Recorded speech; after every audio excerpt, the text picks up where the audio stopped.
¿Qué tal? Hola a todos, hola a todas. Eh, este es, como ya lo habrán leído en el título, una defensa a la teoría evolucionista dentro de la antropología. Muy bien. En principio, verán, me encontraba leyendo el texto de Friedrich Engels, el famoso compinche de Marx, El origen de la familia, la propiedad privada y el Estado. Y me sorprendí porque, bueno, hoy en día existe un auge bastante marcado del marxismo como teoría social vigente, hegemónica, dentro de las ciencias sociales como la antropología, la sociología, la ciencia política, etcétera. Entonces, es muy interesante porque mientras que el marxismo es en gran medida una teoría privilegiada, una teoría puesta en un pedestal, el evolucionismo decimonónico, que surge en en la segunda mitad del siglo XIX en Londres, bueno, en Inglaterra, en Francia, ha sido bastante estigmatizado y mal entendido. Entonces este video es una forma, gracias a Engels, de reinterpretar ese evolucionismo y defenderlo un poco de todos esos detractores que plantean que Morgan, que Taylor, que Bachofen, que McLennan eran unos racistas y que eran unos supremacistas cuando realmente no lo eran. Esta crítica no se encuentra estructurada realmente. Simplemente voy a ir sacando los puntos en los cuales yo siento que puedo aportar una visión más amplia sobre lo que es el evolucionismo y sobre todo y más importante lo que no es. Verán, comenzando. El texto de Engels es un texto que habla, digamos esto es muy a grosso modo, de la forma en la cual la familia se encuentra supeditada por condiciones materiales de existencia o en su defecto en un modo de producción vigente, lo cual implica que hay ciertas condiciones de producción material que van a determinar la morfología de la familia, para lo cual Engels y sobre todo en su crítica al capitalismo, porque recordemos que él es un materialista dialéctico cuyo proyecto utópico era llegar al comunismo por medio de la revolución armada del proletario, entonces este texto, como el resto, van a estar dirigidos a hacer una crítica al capitalismo.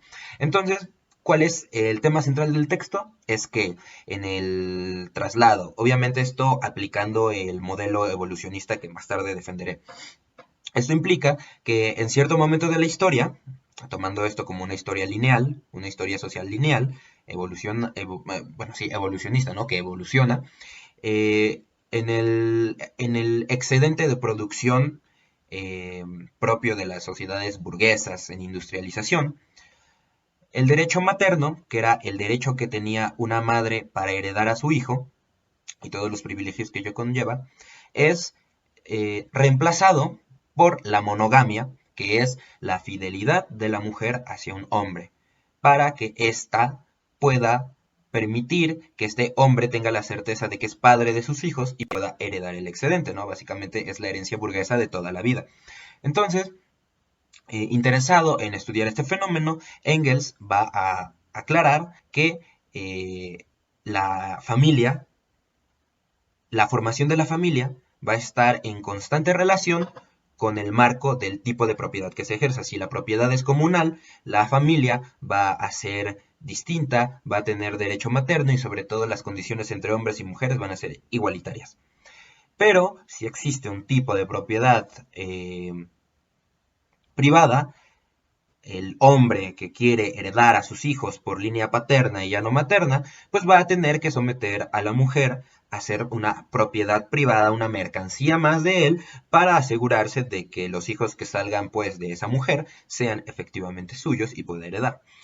Eso es básicamente en lo que se centra y hasta dónde voy. Luego va a estudiar lo que son el genio que es, la genos griega, etcétera, y sobre todo esto en relación al surgimiento del Estado. Entonces, básicamente el texto se llama El origen de la familia, la propiedad privada y el Estado, porque cada tipo de familia le corresponde un tipo de propiedad y un tipo de legislación que es otorgada o que es hecha a valer por un Estado, o sea, una ciudad-Estado, un Estado-nación, etcétera, etcétera, etcétera, ¿no? O pequeñas naciones, etnias, ¿no? Que pues tienen sus propias leyes y se gobiernan a sí mismos hasta, claro, que empieza el colonialismo, ¿no? Pero bueno, eso es algo que Engels no toca y por ende yo tampoco. Entonces, bueno, ¿Qué es lo curioso en este texto? Digo, es un texto muy bueno, planeo quizás hacer un video, una pequeña reseña después, para más o menos, pues ver, ¿no? Para que les llame la atención, quieran leerlo, pero lo importante de este texto es que Engels, que recordemos este texto, al igual que muchos otros textos tardíos de Marx y de Engels, fueron publicados ya casi a finales del siglo XIX, principios del siglo XX. Entonces este es un texto que va a utilizar, Engels va a utilizar, él va a ponerse los lentes del evolucionismo y lo va a tomar como una teoría válida. Es aquí donde quiero entender y más bien quiero explicar por qué es tan fundamental este texto para desestigmatizar el evolucionismo. Ahora sí, paso con un contexto actual. El evolucionismo, cuando alguien estudia antropología o estudia sociología, incluso filosofía, ¿por qué no? El evolucionismo es sobre todo en estos días, eh, una teoría problemática y conflictiva, porque en un principio podría parecer que es sumamente racista, ¿no? Porque al final de cuentas está hablando de estadios donde la evolución tiende a ir a la sociedad civilizada en la cual surge la teoría, curiosamente, ¿no? Pero no es tanto así. Y voy a explicar por qué. Eh, en ningún momento Taylor, Morgan, Bachofen, ¿qué otro hay? McLennan, eh, Spencer incluso, ¿no? Bueno, no, Spencer sí, pero él es más sociólogo que antropólogo, y esto lo aclaro después. Ninguno de ellos emite juicios de valores. Verán, para que toda teoría científica tenga una solidez argumental, requiere de tres elementos heurísticos, que son presupuestos ontológicos, presupuestos epistemológicos y presupuestos axiológicos. Lo ontológico, al menos en las ciencias, refiere a aquello que es lo que se estudia. ¿Qué estamos estudiando? Por ejemplo, alguien que está estudiando la antropología, pues tiene que tener presupuestos ontológicos sobre lo que es el ser humano. Alguien que está estudiando física tiene que tener presupuestos ontológicos de lo que es la materia, un entendimiento sobre aquel objeto o sujeto de estudio, según sea el caso. El segundo es lo epistemológico, que refiere a la forma en la cual el sujeto obtiene conocimiento, obtiene información, obtiene datos de aquello que está estudiando. Y el tercero es el axiológico, que es el más difícil de entender, el más difícil de vislumbrar, que son los juicios morales, ¿no? Entender el contexto en el cual se desarrolla esa teoría y los valores o los juicios de valor que un sujeto cognoscente, para usar un término de Kant, eh, imbuye a aquel objeto de estudio, ¿no? Bueno, malo, mayor, mejor, peor, etcétera, etcétera, ¿no? Son categorías puramente subjetivas que son otorgadas, ¿no? Hacia aquel objeto de estudio por el investigador. Y si nos remitimos a esto, podemos entender que en el siglo XIX lo más importante fue entender el marco ontológico. En el siglo XIX era el auge del positivismo y quizá un poco en contra del positivismo estaba surgiendo la fenomenología con Edmund Husserl, con, yo qué sé, más tarde un poco Max Scheler, Schutz, bueno, sí, Alfred Schutz y ¿quién más? Bueno, eso es en la sociología, pero bueno, principalmente ellos eran, ¿no? Pero principalmente Edmund Husserl fue uno de los primeros en desafiar el positivismo, pero ahí lo que se estaba en disputa era sobre las propiedades ontológicas, ¿no? Sobre aquello que es externo al sujeto. Bueno, externo como se creía en aquel entonces, ¿no? Entonces, el punto del siglo XIX o la piedra angular era entender la ontología. Cuando pasamos al siglo XX y ocurre todo lo que ya sabemos que fue la catástrofe, ¿no? Del siglo XIX, Primera, Segunda Guerra Mundial, Guerra Fría, dictaduras en Latinoamérica, en África, ¿no? Movimientos de liberación, aquí y allá, disputas entre el capitalismo y el socialismo y la caída del muro de Berlín, toda esa catástrofe que fue el siglo XIX, implicó reflexiones ya no sobre lo ontológico, ya no sobre qué son las cosas, sino de cómo conocemos las cosas, qué son las cosas para un sujeto cognoscente. Y entonces existen una serie de intelectuales, como la Escuela de Frankfurt, como los hermeneutas, como los fenomenólogos, como los marxistas, como los hegelianos de izquierda, etcétera, etcétera, etcétera, que son los encargados de entender esta parte, ¿no? ¿Qué conoce el sujeto? Y hoy en día, lo que prima, lo que es, digamos, primario en la constitución de una ciencia, o bueno, de un tipo de disciplina que aspira a tener conocimiento científico, es el factor axiológico, que es los valores que nosotros le estamos otorgando, sobre todo esto gracias a la hermenéutica de la posmodernidad. Claro que esto representa también una desventaja porque hoy en día parece que no importa la verdad, sino simplemente los valores y cómo nos hacen sentir las cosas que nosotros estamos aprendiendo constantemente. Claro, hablando en círculos que tienen acceso a educación superior, ¿no? Y sobre todo a disciplinas de humanidades o de ciencias sociales. Entonces, si lo ponemos en este marco, en el siglo XIX lo que primaba era la ontología, en el siglo XX la epistemología y en estos días, en el siglo XXI, la axiología. Entonces, yo quisiera centrarme en la axiología del evolucionismo que emplea Engels, porque esto es muy importante y constituye una de las principales críticas que este texto está emanando y que les aconsejo bastante que lo lean y si ya lo leyeron que lo relean. Y es muy importante porque, ¿qué? Nosotros regularmente cuando estamos en la carrera no leemos a los evolucionistas porque nos parecen que son unos racistas, unos rastreros, unos eurocéntricos, unos etnocéntricos, unos falogocéntricos, unos adultocéntricos, etcétera, todo lo céntrico que ustedes quieran, todos ellos son céntricos, ¿no? Básicamente son humanos, no, ¿cómo es? Bueno, ponen en la centralidad a la razón, logocéntrico, ¿no? Son logocéntricos, etcétera, etcétera, etcétera, egocéntricos, ¿no? También si quieren. Entonces, no los leemos porque nos dan asco. Pero esto es un gran error porque entonces nosotros no tenemos la oportunidad de ver lo que ellos directamente nos están diciendo. Y es muy curioso porque ningún antropólogo, ojo, antropólogo, evolucionista va a emitir juicios de valor de si es superior la barbarie o de si es superior la civilización. No, yo no noto distinción entre esas categorías, entre esos taxones sociales, vamos a llamarle, ¿no? Taxones sociales, con, por ejemplo, la tabla de ontologías que tiene Philippe Descola. Simplemente es una forma heurística, es un apoyo heurístico contextual que en un momento tiene validez para poder clasificar las características o los rasgos culturales que existían de los pueblos humanos de poco contacto en aquel entonces, que era el siglo XIX. Sin embargo, esto es muy curioso porque nosotros asumimos que eran racistas, pero no lo eran, porque en ningún momento ellos están, repito, emitiendo juicios de valor sobre si es peor o mejor la civilización. Y es más, eso es la cuestión axiológica. Pero Engels va un paso más allá. ¿Por qué? Porque él, lejos de simplemente seguir el evolucionismo clásico, pues, en cierto modo, muy sutilmente lo critica. ¿En qué sentido?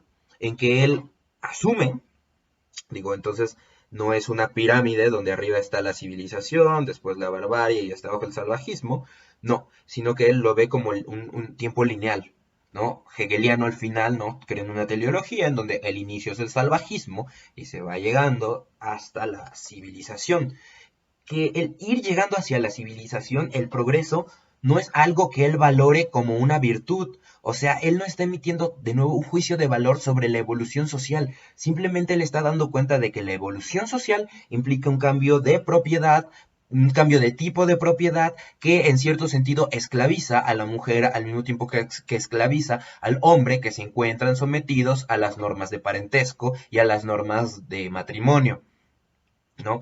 Entonces, el curso que toma Hegel, muy acorde con su teoría, que es el materialismo dialéctico, es darle la vuelta y entender que si se asocia coloquialmente, incluso desde aquel entonces, el progreso como una virtud, realmente no lo es, porque lo que implica esa evolución es un mayor sometimiento y control de los sujetos que se encuentran coercionados, que se encuentran